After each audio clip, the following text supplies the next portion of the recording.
E quais são, assim, diferenças você enxerga, assim? Porque nós estamos imersos, né, na igreja brasileira Sim, e a gente sempre pensa que a igreja, da forma que ela é, né, ali onde a gente está inserido, ela é no planeta inteiro, né? sim. Quais são algumas diferenças que você enxerga da igreja brasileira para a igreja japonesa, assim?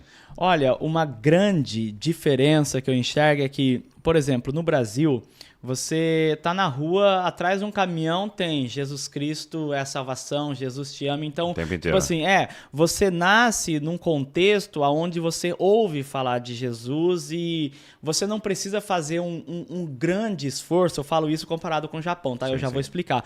Um grande esforço para servir a Jesus. Agora, aqui no Japão, quando você fala eu sou cristão, você tem muitas retaliações. É Você mesmo. Até muitas. hoje. Até hoje é assim, é livre pregar o evangelho aqui, mas assim, a partir do momento que você fala eu sou cristão e você abre isso, então você tem muitas restrições dentro da sua família, né? Lógico que é diferente do Oriente Médio, né? Eles não vão te matar, eles não vão te, né, deserdar, mas assim, eles rejeitam, né? A maioria das famílias tradicionais rejeitam, então você acaba perdendo os amigos, você acaba vivendo, o número de cristãos é muito pequeno, então você acaba, por exemplo, se você falar assim para um japonês cristão, né? Você tem que esperar uma varoa cristã para você casar. É, É um negócio complicado. é mesmo.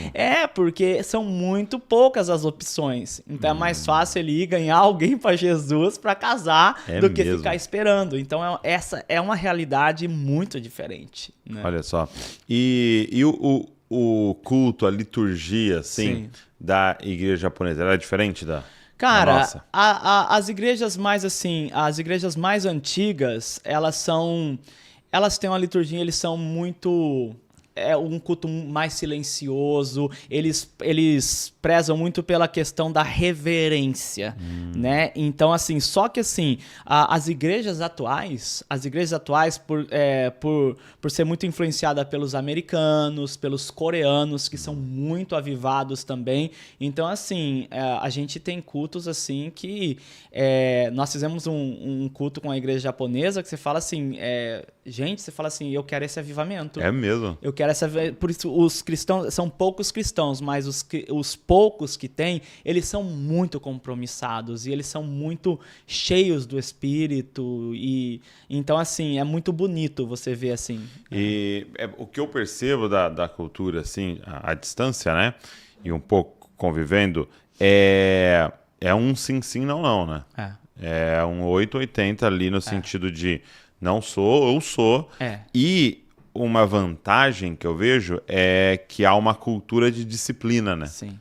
Então, quando você fala para ele, olha, vamos começar a orar, Sim. e você precisa ler a sua Bíblia, e você precisa estudar isso aqui, ele vai fazer realmente, né? Porque o japonês costuma ser extremamente disciplinado, né? Eles têm disciplina, eles têm compromisso, né, com horário, com tudo. Por exemplo, um japonês é uma coisa que quando eu vou pro Brasil eu falo muito, as pessoas se assustam, né? Os japoneses, eles ficam ofendidos se eu convido um japonês para um culto, mesmo ele não sendo cristão. Eu preciso dizer que no culto tem o momento da oferta. Por quê? Porque a mentalidade é, se eu estou usufruindo daquele local, se eu estou usando o ar-condicionado, se eu estou ali no local, eu preciso contribuir. Então, isso o não cristão, eu preciso contribuir. Então, se você chama um japonês e você não fala o que vai E acontecer, ele tá sem dinheiro na hora eles ali, ficam ofendidos. ele se sente Ele ofendido. se sente ofendido. Então, eles se Ele se preparam. sente ofendido em não poder contribuir. E não poder. Uau. Então, ele se prepara. O cristão japonês, ele se prepara para ir pro culto. Ele se prepara financeiramente, ele prepara. É aquilo assim. O primeiro amor sempre, sabe? Aquele temor, aquela reverência. Não, se eu estou na presença de Deus, eu preciso honrar a Deus. A questão da honra é muito forte aqui no Japão, então eles reverenciam, eles honram. Então isso chama muita atenção. E falar assim, você vai ler a Bíblia. Aqui tem um costume assim, a igreja pentecostal lê uma versão da Bíblia. A igreja reformada lê outra. É mesmo? São versões diferentes. Então, na hora de ler a Bíblia, se coloca no slide e o pastor fala, agora nós vamos ler tal texto da Bíblia. Daí começa a ler todo mundo junto. Todo mundo lê a Bíblia junto. Todo mundo abre a Bíblia, todo mundo tem a sua Bíblia, abre a Bíblia e lê junto. Que demais, É que muito demais. legal. Eu lembro que uma igreja me convidou para vir pela primeira vez, em 2018, e aí, alguns meses antes, eu falei com um dos líderes e falei assim, poxa, será que não dava pra gente mudar? Aí, tipo assim, vou chutar, tá? Em vez de maio, a gente fazer junho e tal, né? E era em janeiro, né? Sim. Ele falou, não, cara, a gente alugou um teatro e não se aluga com menos de um ano. Exatamente. Não existe, tipo assim, eu chegar e falar, vamos mudar. Não, é tipo, para o outro ano, né? Às vezes com 2 anos. E eu acho incrível essa capacidade de planejamento, né? Que eles têm, né? Eu ouvi falar que há empresas japonesas que têm plano para 100 anos, né?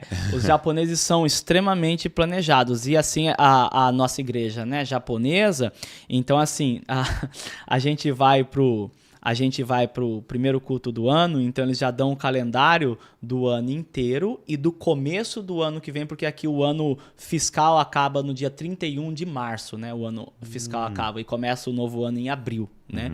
Então, assim, 1 ano e 3 meses de agenda, com todas as agendas, quando vai ter o culto de verão, quando vai ter o culto de inverno, quando vai ter o ajuntamento tal, tudo, e eles dão um calendário para você anotar e para você não esquecer. É uma coisa muito interessante. Isso é muito legal. E como é importante você ter noção disso para você fazer missões, né? Sim. Porque, por exemplo, eu já estive em alguns lugares na Europa, onde também tem essa cultura mais silenciosa, vamos dizer assim, né? O pessoal é mais comedido, tal, tudo fecha muito cedo, tal. E aí algumas igrejas são extremamente barulhentas e os nativos nem entram. Sim. Né? Ou se vão, não permanecem, tal. Então, como é importante a gente ter esse discernimento para poder alcançar essa cultura, né? E talvez fazer algo que vai ser menos barulhento do que seria, um outro horário que alcança o pessoal, né? Para a gente poder fazer missões. Por exemplo, né, no Brasil, acredito que a maioria das igrejas funciona mais no período da tardezinha para noite, né, os cultos, né? Aqui tem que ser de manhã, né? Aqui tem que ser de manhã e assim, alguns meses veio uma pessoa do Brasil e eu queria que ele fosse pregar numa igreja japonesa, mas estava na época da pandemia, então estava com limite de pessoas e de horário, né? Eles não receberam esse pregador que eu ofereci para eles para pregar lá na igreja. Por quê? Porque eles falaram, vai ser uma desonra para o pregador. E eu falei, mas por que uma desonra para o pregador? Ele falou, porque ele só vai poder falar 20 minutos por causa do esquema que nós fizemos aqui de culto. E nós não, com todo o know-how, com tudo que ele tem, a gente chama ele aqui para ele falar 20 minutos, nós estamos desonrando ele. Então, dessa vez, nós não vamos receber. Olha a mentalidade. Então, entender tudo isso é muito interessante. Nós mesmo, como igreja, nós temos hoje uma igreja japonesa mesmo, né? Que a gente cuida de uma igreja brasileira e uma igreja japonesa. Mas, por muito tempo, a gente tentou fundir, fazer as duas coisas junto. Então, o culto bilíngue, né? O famoso culto bilíngue. Canta 2 músicas em português, canta 2 em japonês, e intercala, né? Prega em português com tradução simultânea em japonês. Só que, assim, não dá certo exatamente por causa do choque da cultura, né? Sim. Sim. Uma outra coisa que eu percebi é que já inserido na cultura há uma mentalidade muito forte de servir. Sim. Né? É da cultura. Então eu percebo assim, por exemplo, quando eu entro num restaurante, que eles estão ali à disposição de servir, né? Quando eu chego no check-in do aeroporto, tá ali todas aquelas moças, aqueles rapazes, e eles já estão ali abaixando, como dizendo assim, ó, nós estamos aqui para te servir, o que você precisa, né? E isso facilita muito, né? Quando a pessoa entrega a vida para Jesus, porque o evangelho o evangelho é servir, né? É entregar a sua vida, né? E isso é real, assim. Total, super real, tanto é que a gente eu prego em português, em japonês, mas eu não reproduzo a pregação exatamente por causa disso, porque, por exemplo, para os brasileiros eu tenho que ensinar muito sobre servir. Exato. E sobre honra. Agora, para os japoneses, não faz muito sentido você falar sobre servir, sobre honrar, porque eles entendem o que é isso. Eles só querem saber o que é, o que eu preciso fazer, como funciona. Agora, por exemplo, uma das coisas que a gente prega muito para os japoneses é sobre graça. Uau, entendi. Sobre graça. Por quê? Porque como assim eu fui perdoado? Como assim eu não preciso fazer nada para ser salvo? Como assim, alguém de graça? É de graça. Isso não entra na cabeça deles. Então é aí que a gente gasta o nosso tempo para falar da graça, do amor de Deus, porque sobre servir, disciplina, honra, tudo isso a gente fala para os brasileiros aqui. São cheios de graça. Cheio de graça, exatamente.